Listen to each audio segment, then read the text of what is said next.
Donald Trump, donc, qui était hier en visioconférence et qui a échangé avec des grands patrons européens, dont Patrick Pouyanné, le PDG de Total Energy, au Forum économique de Davos.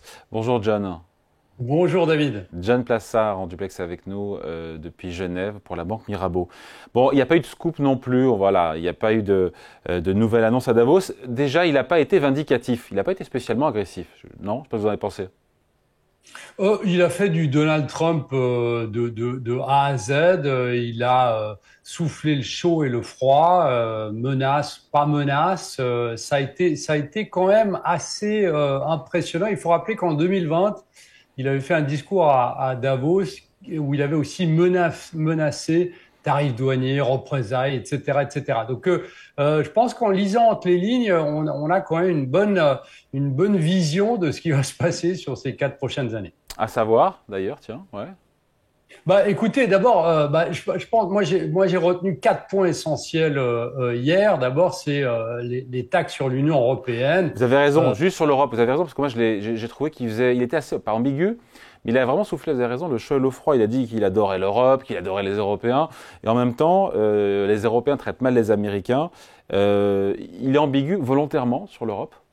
oui, oui, clairement, clairement. Pourquoi? Parce que on sait qu'il y a plusieurs votes qui doivent avoir lieu, notamment sur la mise en place ou non de tarifs douaniers sur des éléments spécifiques d'importation potentielle en Europe. Et donc, ce qu'il fait, c'est qu'il essaye de tirer un peu sur la corde pour attendre le plus longtemps possible. Mais il y a une chose qui est assez importante ici, et on voit ici déjà, qu'il est toujours du côté de la tech américaine, ce qui paraît assez logique, mais vous savez que c'est un des éléments de sa campagne, et depuis qu'il a été élu, eh bien c'est une des actifs qui monte le plus. D'abord, il a réaffirmé ses critiques à l'égard des pratiques fiscales et réglementaires de l'Union européenne.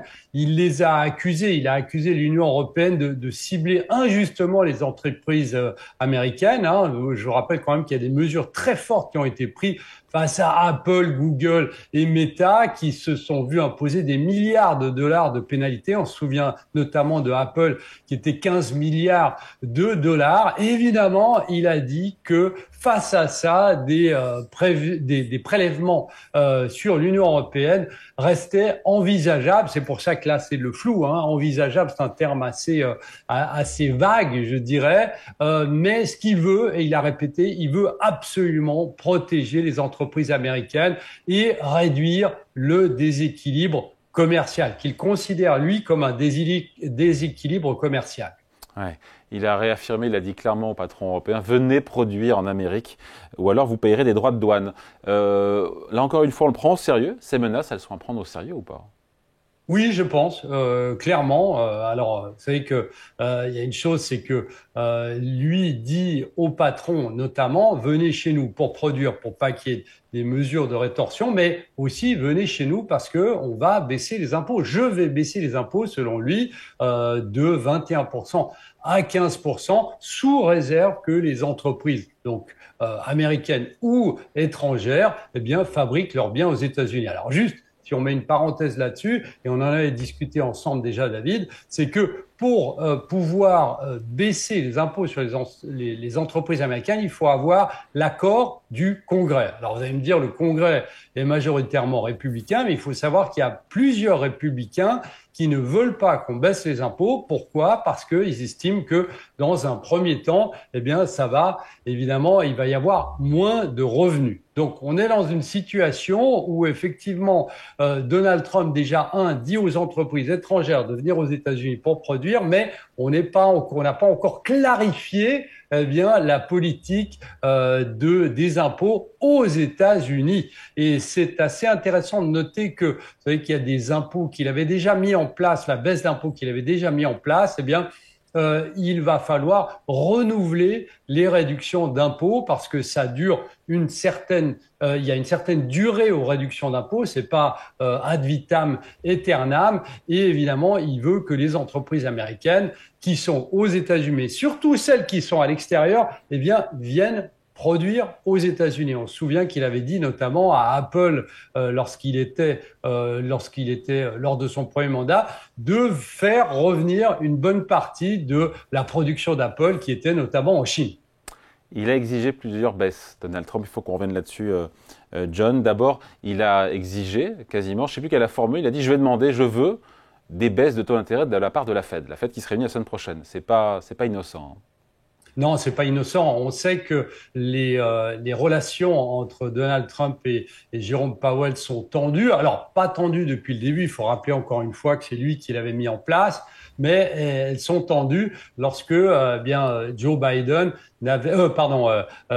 Jérôme Powell n'avait pas baissé les taux assez fortement selon Donald Trump. Alors, ce qui est intéressant de noter, c'est que là, il a accusé Jérôme Powell et il a accusé les taux d'intérêt élevés d'être à l'origine des difficultés économiques rencontrées sous la présidence de Joe Biden. Donc c'est assez intéressant, c'est qu'il n'a pas accusé Joe Biden directement, mais Jérôme Powell. C'est lui qui est le grand coupable de la hausse notamment de la dette américaine, toujours selon Jérôme Powell. Il a exigé, comme vous l'avez dit, une réduction immédiate des taux et il a dit qu'il fallait baisser les taux. Pourquoi ? Parce que dans sa vision de la baisse des prix de l'énergie, eh bien, l'inflation ne va pas monter. Et qu'il y a tout un débat à savoir si la nouvelle politique de Trump va être inflationniste ou non. Eh bien, lui, c'est très simple. Il dit, écoutez, le prix de l'énergie va baisser, donc on peut baisser aussi les taux fortement. Et puis, dernière chose qui était aussi assez impressionnante, c'est que Donald Trump a établi un lien direct entre les taux élevés et les 8 000 milliards de dollars de dépenses déficitaires de l'administration Biden. Donc, il veut inverser ce qu'il appelle la calamité économique, c'est ces termes, induite par Jérôme Powell. Donc, il sera entendu ou pas mercredi prochain par Jérôme Powell? Absolument pas. Et je dirais même que, en fait, Jérôme Powell ne va pas être viré, si je peux m'exprimer comme ça. On a déjà fait une émission là-dessus, David, d'ailleurs, parce qu'il ne peut pas le faire. Maintenant, la seule chose, c'est que il a commencé, Donald Trump a commencé à remplacer certains des collègues de Jérôme Powell. Et donc la pression, elle vient du président, bien évidemment, mais aussi d'une certaine nouvelle réserve fédérale américaine à l'interne, pas des membres externes, mais à l'interne. Et donc là, il y a une pression, mais cette pression, bien évidemment, ne va pas être écoutée par Jérôme Powell. Déjà, parce que il va faire tout le contraire de ce que lui dit Donald Trump, mais effectivement, si on a des signes qu'il y a une décélération économique et surtout des signes qu'on a une baisse encore de l'inflation, là, il baissera les taux, bien évidemment. Il veut aussi, on finit là-dessus, John, c'est ce qu'il a dit, il veut que l'OPEP baisse les coûts. Alors, il n'a pas dit les cours du baril, il a dit les coûts. Je pense peut-être une erreur. Il a dit les coûts du baril de pétrole. Mais il faut peut-être lui rappeler, Donald Trump, que le premier producteur au monde de barils de pétrole, ce n'est pas l'Arabie Saoudite. Parce que c'est l'OPEP, vous me direz, mais c'est surtout les Américains aujourd'hui qui sont premiers producteurs en termes de pays.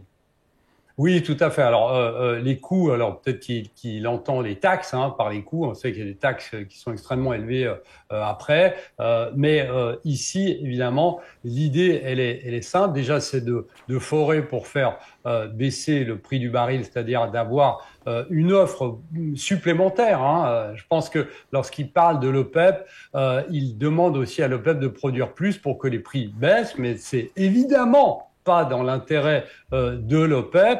Il s'est aussi engagé avec des produits énergétiques qui seraient moins élevés, à garantir la sécurité énergétique de l'Europe. Donc, il se positionne au niveau national, mais aussi au niveau international. Je vous rappelle quand même que il avait accusé à l'époque l'Europe d'être trop dépendante d'un seul pays pour notamment le gaz, qui était évidemment la Russie. Donc ici, il veut d'un autre côté sauver l'Europe tout en lui vendant ses produits, c'est-à-dire en engrangeant plus d'argent vers une autre destination. Donc c'est assez impressionnant. Aussi, et dernier point ici, il a expliqué qu'il voulait et qu'il allait quitter les accords de Paris parce que il voulait donner la priorité à l'indépendance énergétique nationale et pas qu'elle soit dictée